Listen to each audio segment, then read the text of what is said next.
Sino ba nalilink na dyan so far, no? Zaldi.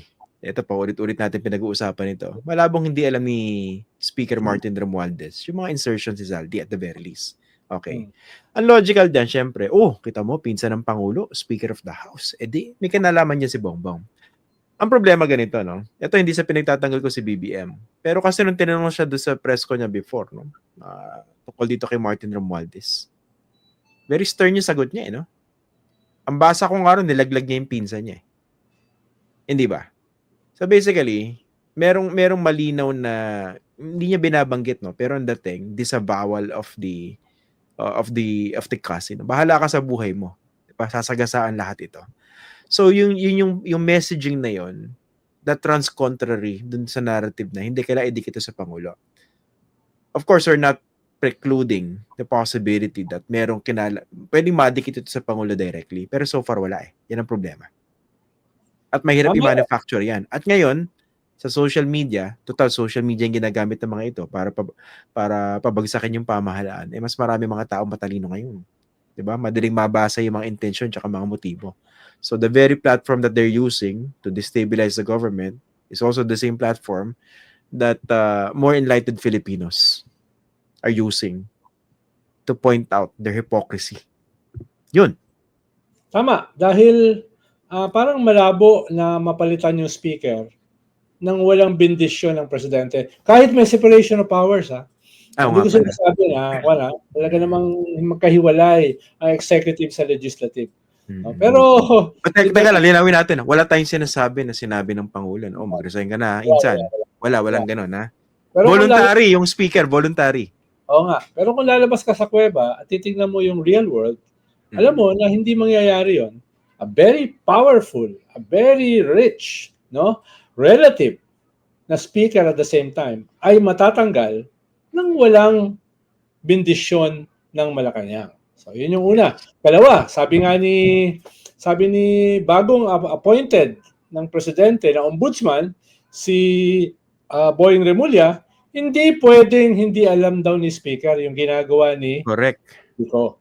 So, hindi naman pwedeng sabihin ni Boying nang walang bendisyon ng presidente. Dagdag ko pa. Kasi guess ko na Sabado si Ombudsman Remulla eh. Alam naman natin lahat ito, no? Dun sa mga hindi nakatira sa kuweba. Yung APRO committee chair, tao ng speaker yun. Yun din yung sinabi niya. Matagal congressman yan, di ba?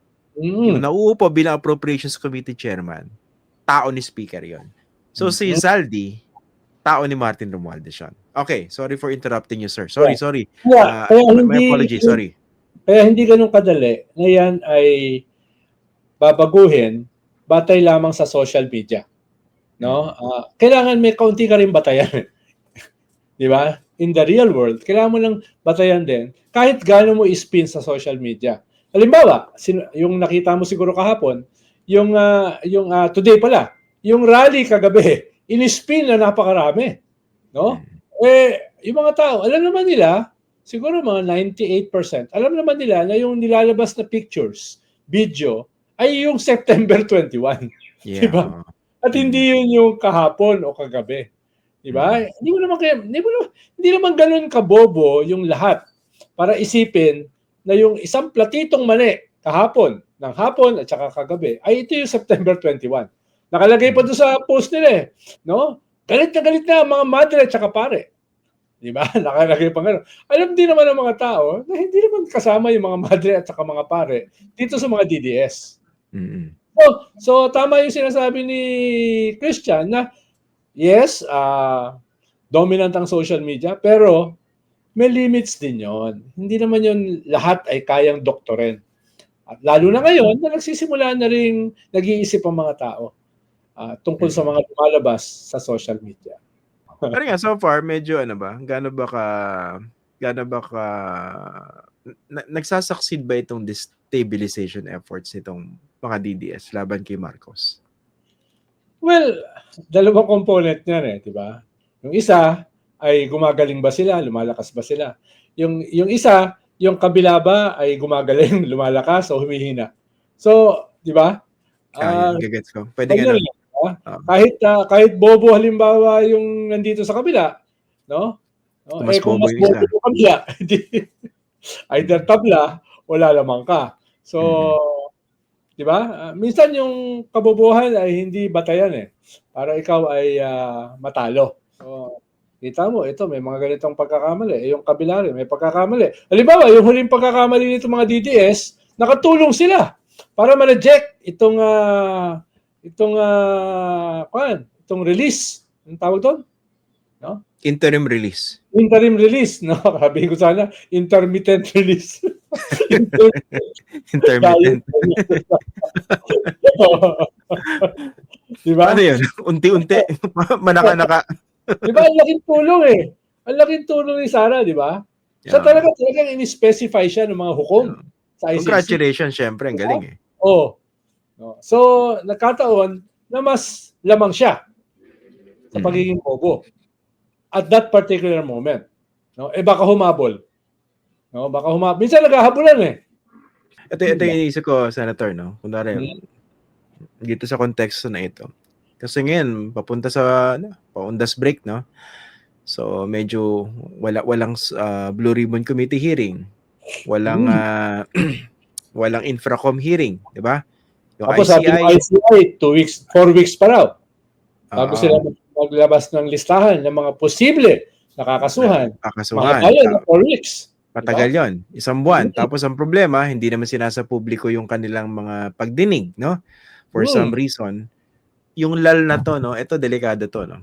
Kahit i-sustain yung weekly rally na yan, pag wala ka nakikita mga anchor points, no?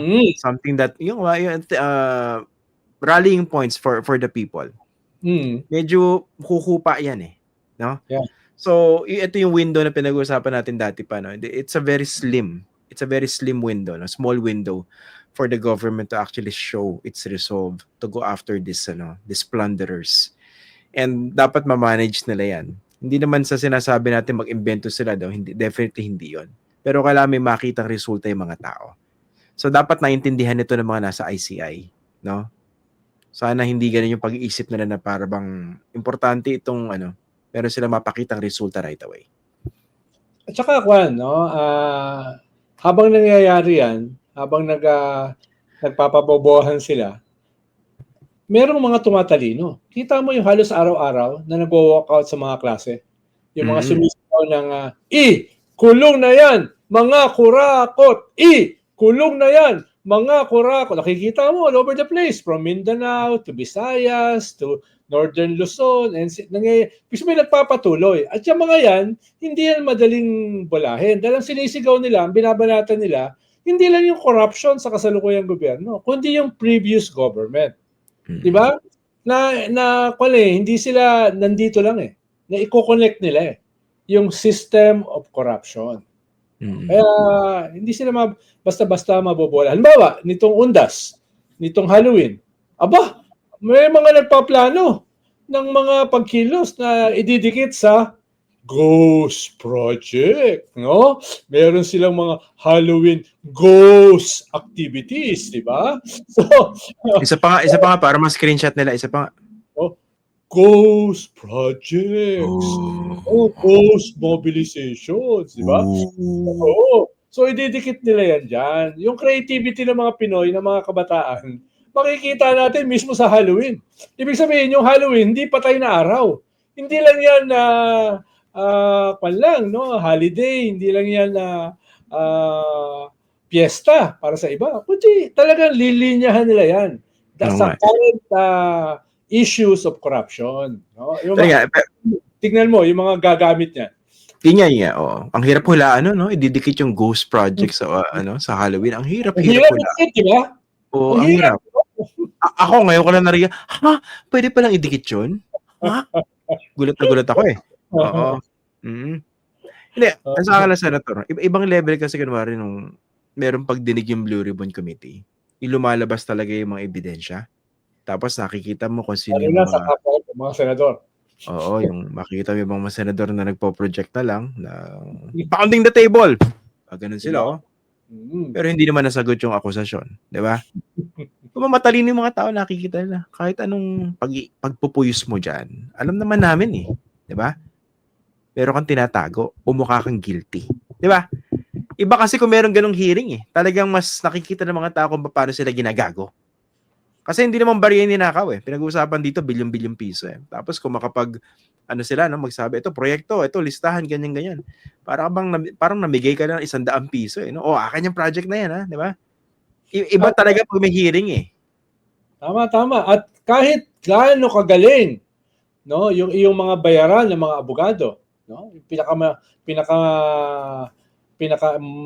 expensive na mga law firms at saka mga lawyers, kahit gaano kagaling at kamahal ang iyong mga PR firms, ang iyong media network, wala rin magawa. Minsan kasi yung katotohanan hindi ganun kadali na spin eh, no, against.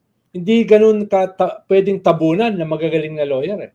Kaya nga, minsan ang sarap panoorin eh. Itong mga lawyers na ito, walang magawa doon sa kanilang mga kliyente.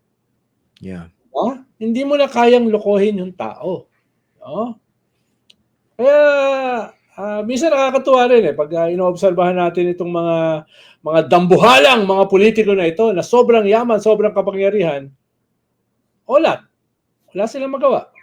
No? Wala silang magawa para protektahan yung kanilang mga sarili dahil beyond protection sila eh. No? These are powerful people. Senate President, di ba? Speaker, head ng APRO, senators, majority leader, etc. No? Pero kita mo paano gumuho, di ba? How the mighty have fallen. At yan ay tagumpay ng mga karaniwang tao. Hindi yan tagumpay ng mga dati ng mga leader eh, ng oposisyon o ng progressive movement, mga karaniwang tao. No?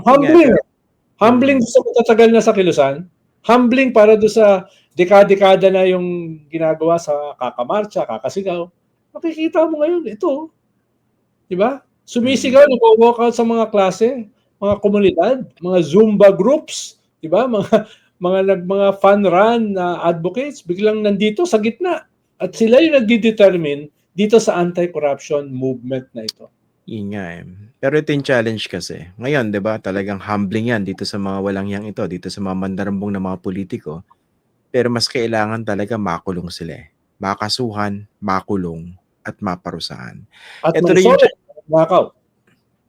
Isoli mga ninakaw, definitely. Kasi hindi pwedeng napahiya lang kayo ngayon eh. Kasi pwedeng gumamit kayo ng isang katutak na spin, tapos sa 2028, magkalimutan na. Diba? Mag-iba na yung hilat siya ng politika, manalo na naman kayo.